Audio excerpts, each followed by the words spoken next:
एक समय की बात है, एक राजा रहता था। जब उसकी पत्नी की मृत्यु हो गई तो उसकी दो छोटी बेटियां, दो राजकुमारियां रह गईं। अपनी पहली पत्नी की मृत्यु के कुछ समय बाद ही उन्होंने दूसरी शादी कर ली। उनकी दूसरी पत्नी अपने सौतेले बच्चों की परवाह नहीं करती थी और अक्सर उनके प्रति निर्दयी व्यवहार करती थी। राजा, उनके पिता, ने कभी भी उनकी देखभाल करने के लिए खुद को परेशान नहीं किया, बल्कि अपनी पत्नी को उनके साथ जैसा चाहे वैसा व्यवहार करने की अनुमति दी। इससे बेचारी लड़कियां बहुत दुखी हुई और एक दिन उनमें से एक ने दूसरे से कहा, चलो अब यहाँ नहीं रहेंगे, जंगल में चले जाओ, क्योंकि यहाँ किसी को कोई परवाह नहीं है कि हम जाएं या रहें। इसलिए वे दोनों जंगल में चले गए और कई दिनों तक जंगल के फल खाकर जीवित रहे। काफी देर तक भटकने के बाद वे एक अच्छे महल में पहुँचे जो एक राक्षस का था, लेकिन जब वे वहाँ पहुँचे तो राक्षस और उसकी पत्नी दोनों बाहर थे।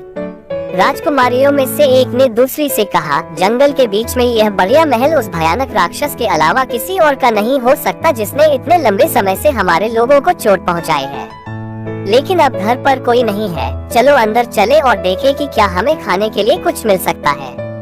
मैं जंगल के फलों से बहुत थक गया हूँ। इसलिए वे राक्षसों के घर गए और उन्हें कुछ चावल मिले। एक राजकुमारी खिड़की से बाहर निगरानी रख रही थी, जबकि दूसरी उनका खाना पका रही थी। जब राक्षस और उसकी पत्नी घर लौटे तो उन्होंने अपना भोजन भी समाप्त नहीं किया था और बर्तन सिंक में नहीं रखे थे। दोनों राजकुमारियां इतनी भयभीत हो गईं कि वे घर के शीर्ष पर भाग गईं और खुद को सपाट छत पर छिपा लिया, जहां से वे घर के भीतरी आंगन को देख सकती थीं और दूसरे से खुले देश को देख सकती थीं। लेकिन छत राक्षस और उसकी पत्नी का पसंदीदा स्थान था। यहाँ वे गर्मी की शाम को बैठते थे या खुली धूप में सूखने के लिए अपने कपड़े लटकाते थे। दोनों राजकुमारियों को छिपना पड़ा। उन्हें मक्के के कुछ डंठलों के पीछे आश्रय मिला, लेकिन इससे वे अधिक समय तक छुपे नहीं रह सके। जब राक्षस घर में आया तो उसने इधर उधर देखा और अपनी पत्नी से कहा, कोई फर्नीचर हटा रहा है, सब कुछ अलग दिख रहा है। पत्नी, क्या तुमने ऐसा किया? नहीं, उसने कहा, मुझे नहीं पता कि यह सब कौन कर सकता है।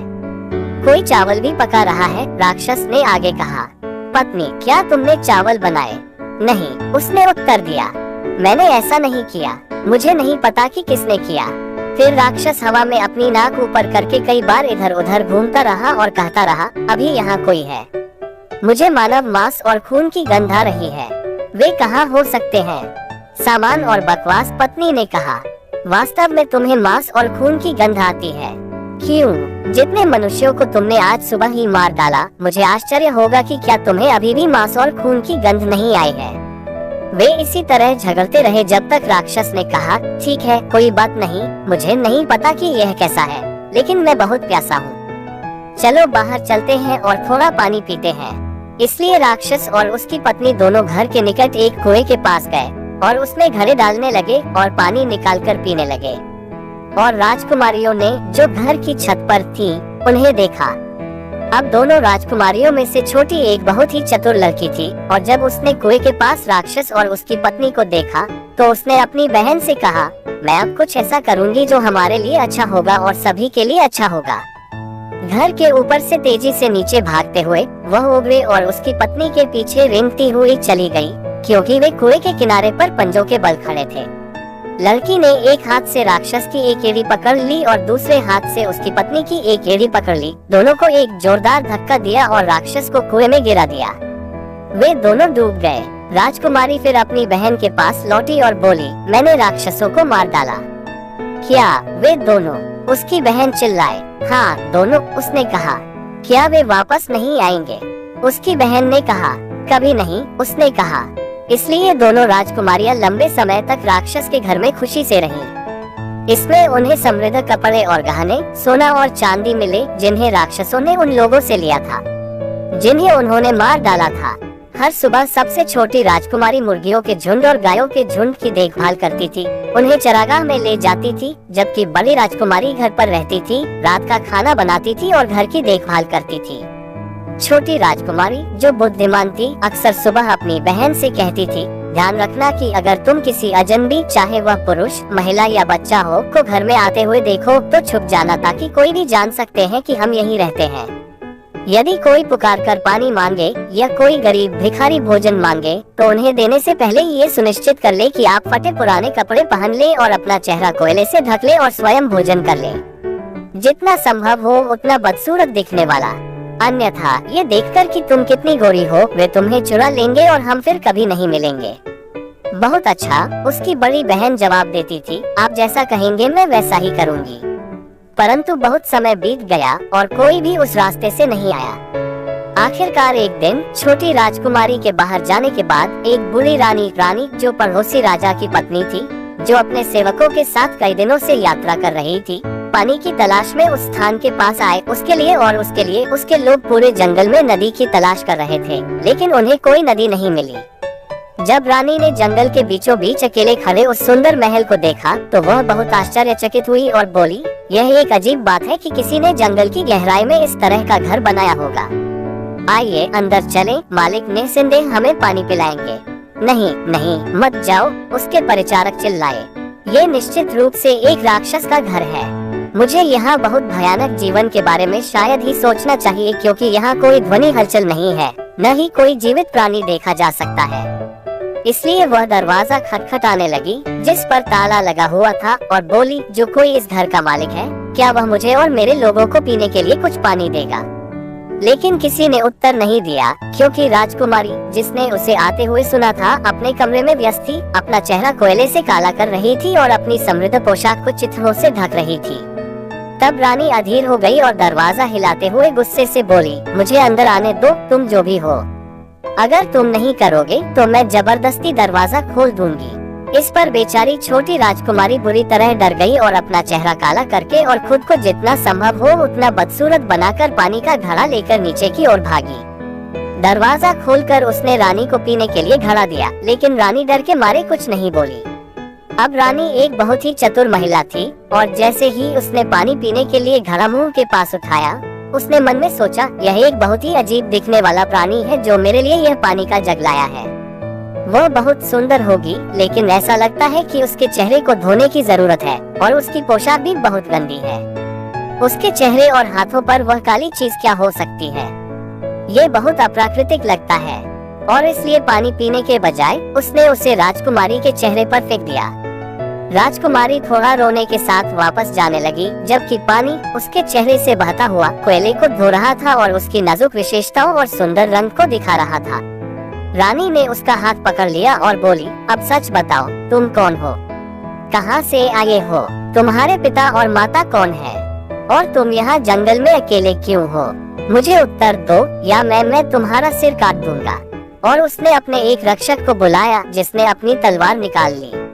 राजकुमारी इतनी भयभीत थी कि वह मुश्किल से बोल पा रही थी, लेकिन जितना संभव हो सका उसने बताया कि कैसे वह एक राजा की बेटी थी और अपनी क्रूर सौतेली माँ के कारण जंगल में भाग गई थी और घर पाकर तब से वहीं रह रही थी। और अपनी कहानी खत्म करके वह रोने लगी। तब रानी ने उससे कहा, सुंदर बच्चे, मेरी कठोरता के लिए मुझे माफ कर दो, डरो मत, मैं तुम्हें अपने साथ घर ले जाऊंगी। एक राजा की बेटी के रूप में तुम मेरे बेटे के लिए एक उचित पत्नी बनोगी। लेकिन जितना अधिक वह राजकुमारी से बात करती थी, राजकुमारी उतनी ही भयभीत हो जाती थी और रोने के अलावा कुछ नहीं कर पाती थी। अब लड़की ने रानी से अपनी बहन के बारे में कुछ नहीं कहा था, न ही यह भी बताया था कि उसकी एक बहन है, क्योंकि उसने सोचा ये रानी कहती है कि वह मुझे मार डालेगी। अगर उसने सुना कि मेरी एक बहन है तो वे उसे भी मार सकते हैं। उद्धरण चिन्ह। आखिरकार रानी ने अपने एक सेवक से कहा, इस युवती को पालकी में बिठाओ और हम घर के लिए प्रस्थान करेंगे। और उन्होंने वैसा ही किया। जब राजकुमारी ने खुद को पालकी में बंद पाया और उसे नहीं पता था कि उसे कहाँ ले जाया जा रहा है, तो उसने सोचा कि अगर उसकी बहन घर वापस लौटे और उसे गायब पाए तो ये कितना बुरा होगा, और यदि संभव हो तो उसे दिखाने के लिए कुछ संकेत छोड़ने का फैसला किया। जिस तरह से उसे ले जाया गया था, उसके गले में मोतियों की अनेक लड़ियां थीं। उसने उन्हें खोल दिया और अपनी साड़ी वस्त्र को छोटे छोटे टुकड़ों में फाड़कर साड़ी के प्रत्येक टुकड़े में एक मोती बांध दिया, ताकि वह इतना भारी हो कि सीधे जमीन पर गिर जाए। और इस प्रकार वह आगे बढ़ती गई, एक मोती गिराती गई, फिर दूसरा और दूसरा। पूरे रास्ते वह चलती रही जब तक कि वे उस महल तक नहीं पहुंच गए जहां रानी रहती थी। जैसे ही वे महल के द्वार पर पहुंचे, उसने आखिरी बचा हुआ मोती नीचे फेंक दिया। रानी ने अपने पुत्र को उपस्थित होने का आदेश दिया। जब उसने ऐसा किया तो उसने कहा, मेरे बेटे, तुमने दुल्हन चुनने में काफी देर कर दी। मैंने तुमसे कहा था कि यदि तुमने अपने लिए दुल्हन नहीं चुनी तो मैं तुम्हारे लिए एक ढूंढ लूंगी, और मैंने ढूंढ लिया। वह यहाँ है। और उसने लड़की को आगे कर दिया। वह अभी भी रो रही थी और राजकुमार बता सकता था कि वह शायद ही कोई इच्छुक दुल्हन थी। जब वे अकेले थे तो उसने फुसफुसा कर कहा, डरो मत युवती, मैं जब तक संभव हो सके शादी को स्थगित कर दूंगा, और अगर शादी होनी ही है तो तुम्हें ऐसा कुछ भी कहने या करने के लिए मजबूर नहीं किया जाएगा जो तुम नहीं करना चाहती हो। लेकिन उसने बमुश्किल उसकी बात सुनी, केवल अपनी बहन के बारे में सोच रही थी और कुछ भी कहने या करने के लिए बहुत व्याकुल और भयभीत थी। इस बीच छोटी राजकुमारी, जो उस समय अपने झुंडों के साथ बाहर गई थी जब रानी अपनी बहन को ले गई थी, घर लौट आई थी। जब वह वापस आई तो उसने दरवाजा खुला पाया और वहाँ कोई नहीं खड़ा था। उसे यह बहुत अजीब लगा, क्योंकि उसकी बहन हमेशा रात को उसके लौटने पर उससे मिलने के लिए दरवाजे पर आती थी। वह ऊपर चली गई, उसकी बहन वहाँ नहीं थी, पूरा घर खाली और सुनसान था। वहाँ उसे बिल्कुल अकेले रहना होगा, क्योंकि शाम ढल चुकी थी और सफलता की किसी भी आशा के साथ बाहर जाकर उसकी तलाश करना असंभव था। इसलिए वह रात भर इंतजार करती रही और चिल्लाती रही, कोई यहाँ आया है और उन्होंने उसे चुरा लिया है, उन्होंने मेरे प्रिय को चुरा लिया है। ओह बहन, मेरी बहन। अगली सुबह बहुत जल्दी खोज जारी रखने के लिए बाहर निकलते समय उसे अपनी बहन के हार के मोतियों में से एक साड़ी के एक छोटे से टुकड़े में बंधा हुआ मिला। थोड़ा आगे एक और एक और, पूरी सड़क पर रानी चली गई थी। तब राजकुमारी को समझ आया कि उसकी बहन ने उसे रास्ता दिखाने के लिए ये सुराग छोड़ा है और वह तुरंत उसे ढूंढने निकल पड़ी। वह बहुत बहुत दूर तक चली गई, जंगल के माध्यम से 2 महीने की यात्रा, क्योंकि वह तेजी से यात्रा नहीं कर सकती थी। कई दिनों की पैदल यात्रा ने उसे बहुत थका दिया था और कभी कभी उसे साड़ी का अगला टुकड़ा ढूंढने में ही 2 या 3 दिन लग जाते थे। मोती। आखिरकार वह एक बड़े शहर के पास पहुंची, जहां ये स्पष्ट था कि उसकी बहन को ले जाया गया था।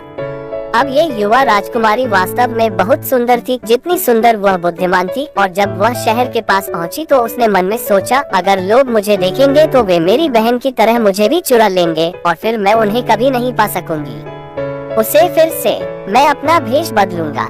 जब वह ऐसा सोच रही थी तो उसे सड़क के किनारे एक बूढ़े बाघ का कंकाल और सिकुड़ा हुआ सूखा हुआ फर दिखाई दिया। राजकुमारी ने त्वचा ली और उसे धोया और उसे अपने प्यारे चेहरे और गर्दन पर खींच लिया, जैसे कोई अपने हाथ पर दस्ताना खींचता है। त्वचा इतनी पुरानी थी कि बाघ के आकार का कुछ भी नहीं बचा था और केवल एक पीला रंग था, और यह उस पर उसी तरह लटकी हुई थी जैसे एक बूढ़ी औरत की त्वचा लटक सकती है। फिर उसने एक लंबी छड़ी ली और उस पर झुकते हुए शहर की ओर चलने लगी। वह आगे बढ़ती रही, मोती चुनती रही, एक यहाँ एक वहाँ, जब तक कि उसे आखिरी मोती महल के गेट के ठीक सामने नहीं मिल गया। तब उसे यकीन हुआ कि उसकी बहन कहीं आसपास ही होगी, लेकिन कहाँ वह नहीं जानती थी। वह महल में जाकर उसके बारे में पूछना चाहती थी, लेकिन कोई भी गार्ड ऐसी मनहूस दिखने वाली बूढ़ी औरत को अंदर नहीं जाने देता था, और उसने अपने पास मौजूद मोतियों में से एक भी उन्हें देने की हिम्मत नहीं की, ताकि वे यह न सोचे कि वह एक चोर है। इसलिए उसने जितना संभव हो सके महल के करीब रहने और अपनी बहन के बारे में कुछ और जानने के लिए भाग्य का साथ मिलने तक इंतजार करने का निश्चय किया।